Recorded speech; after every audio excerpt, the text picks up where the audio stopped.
Глава республики Егор Борисов принял участие в заседании правительственной комиссии по вопросам социально-экономического развития Дальнего Востока под председательством Дмитрия Медведева.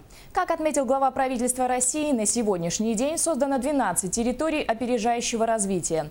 Разработан уникальный механизм поддержки проектов, когда государство берет на себя часть расходов инвестора на создание инфраструктуры, строительство добывающих и перерабатывающих предприятий.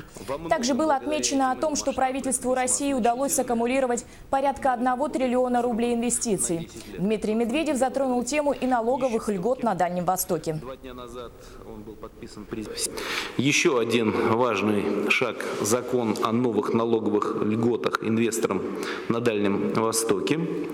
2 дня назад он был подписан президентом. Важно, что в законе заложен понятный, доступный механизм получения льгот, в отличие от того, что действовал ранее.